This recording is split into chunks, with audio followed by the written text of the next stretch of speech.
नमस्कार दोस्तों। बहुत क्या आप इस लॉकडाउन में अपने बच्चों को अपने साथ कभी बाहर लेकर गए थे? कुछ सामान खरीदना था तो उन्हें लेकर गए थे क्या? नहीं लेकर गए? ओहो। तो आज के दिन जो स्थिति है उसमें जो चर्चा हो रही है, और हमारा आज का चर्चा का विषय है कि क्या स्कूल्स और एजुकेशनल इंस्टीट्यूशंस खोले जाने चाहिए। मतलब हमारे देश की प्लानिंग तो गजब है। देखिए, जब एक मौत हुई और 50 इन्फेक्शन थे तब लॉकडाउन किया गया।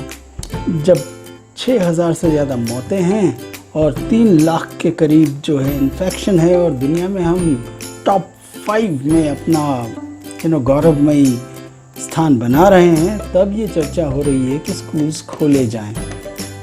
तो मुझे बड़े सारे लोगों से भी बात करी जाए। देखिए, स्कूल शुरू होने बहुत ही ज़रूरी है। हमारी इंफॉर्मेशन शेयरिंग का एक प्लेस है, लेकिन वहाँ पे बच्चे का चरित्र निर्माण भी होता है। स्कूल में ही आ सकती है। डिजिटल एक इमरजेंसी ऑप्शन ठीक है, और वो भी कितने लोगों को मैसर है, यानी उपलब्ध है चंद लोगों को ही।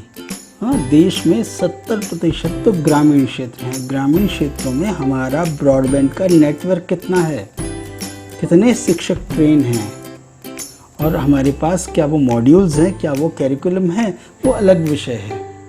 तो सिंपल सी बात है कि इन सब के रहते हुए अब अचानक से ये कहा जा रहा है कि भैया भले 3 लाख कि भैया स्कूल खोलना ज़रूरी है, ये हम सब मानते हैं, लेकिन सबसे महत्वपूर्ण है कि गारंटी कौन लेगा। मतलब ख़ास करके हम बात करते हैं ग्रामीण अंचल की होने जाने वाला लगता है। ये भी बात कर लें, कुछ प्राइवेट स्कूल्स की बात कर लें। अभी जैसे किसी स्कूल ने मास्क जो है वो बनाया और 400 रुपये प्रति मास्क। अब बताइए, 2 रुपये में अगर घर में बना हुआ एक मास्क काम आ सकता है, उसके सामने 400 रुपये का मास्क, और वो मास्क कितने दिन चलेगा? NP जो मास्क है उसकी भी तो वैलिडिटी 2-2.5 महीने ही होती है। उसके सामने इन्होंने ये मास्क लगाया, तो और कितने मास्क चाहिए? हर महीने 3-3 मास्क। मतलब ये जो कमर्शियल यानी व्यापारी बुद्धि, जो मुझे लगता है कि और बच्चों को सिंपल समझाइए कि भैया घर पे बना हुआ रुमाल का जो कपड़ा है उसको भी अगर लपेट लें तो भी जो कोरोना का वायरस है उससे बचाव हो सकता है। वो कि अगर स्कूल शुरू भी किए जाते हैं तो तैयारी क्या है, उसके लिए क्या क्या दिशा निर्देश हैं, गाइडलाइंस क्या हैं। तो ऐसी गाइडलाइंस कोई आपको मिली है? एज अ पेरेंट समझते हैं आज के समय में शिक्षकों ने जो कार्य किया है वो बहुत ही बढ़िया है। उन्होंने बहुत मेहनत करी है, ट्राई की है कि भाई ऑनलाइन कैसे लोगों को, बच्चों को समझाया जाए, सिखाया जाए, लेकिन कहीं पर भी वो मुझे लगता है 15% से ज़्यादा उसकी कोई वैल्यू नहीं है।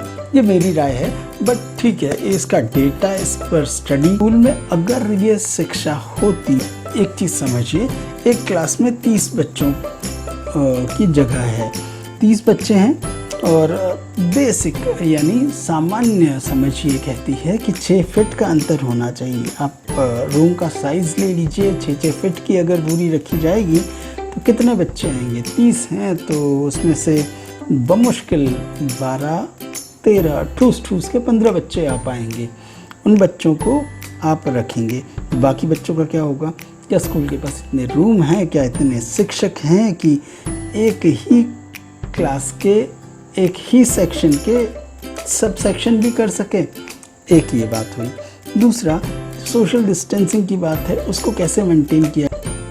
तीसरा है कि भाई अगर स्कूल में ये होता है तो सिर्फ अटेंडेंस के लिए जाना है। बच्चों को अगर 5-6 घंटे मास्क लगा के रहना है तो क्या ये सजेस्ट आप 5-6 घंटे मास्क लगाकर नहीं रह सकते, और रहना भी नहीं चाहिए। आपकी सांस लेने की क्षमता में भी असर पड़ता है। तीसरा, अगर बच्चों को सिर्फ क्लास का चैप्टर पढ़ने के लिए स्कूल जाना है तो वो नहीं होना चाहिए। बच्चों का सर्वांगी विकास होना चाहिए। रिसर्च ये कहता है, तो जहाँ पे भी रिसर्च हुई है उसमें ये है कि बड़ी उम्र के जो बच्चे हैं उनमें ये इन्फेक्शन जल्दी फैलता है। लेकिन छोटे बच्चे जो हैं, 8वीं तक के बच्चे जो हैं, वो कैरियर बहुत ही भयंकर तरीके से बन सकते हैं। तो इस रिस्क की जवाबदारी कौन लेगा? ये पूरा इंफ्रास्ट्रक्चर स्कूल में कैसे खड़ा किया जाएगा कि आप आते हो, आइडेंटिफिकेशन होता है, और ये भी जवाबदेही होनी चाहिए कि बच्चा घर से तो स्वस्थ गया था, स्कूल में जाकर अगर उसे कुछ भी तकलीफ़ होती है तो उसकी जवाब से बातें। जब तक देश में ये कोरोना का कर्व फ्लैटन नहीं होता है, मतलब ज़ीरो नहीं होता है, तब तक बच्चों को आप गिनी पिग मत बनाइए। खोलने से कोई प्रॉब्लम नहीं है, आप करोगे क्या, आपके पास गाइडलाइंस क्या है, आपका सिस्टम क्या है, आपका SOP कोई है? तो प्लीज़ प्लीज़ प्लीज़ के ध्यान रखिए। और देंगे शिक्षकों पे यानी टीचर्स पे पूरा कॉन्फिडेंस है। They are marvellous. वो जो भी स्थिति आती है उसको बहुत अच्छे से करते हैं। खास करके प्राइवेट स्कूलों से एक अनुरोध है कि प्लीज़ प्लीज़ प्लीज़ इतना बिजनेस माइंडेड मत बनिए।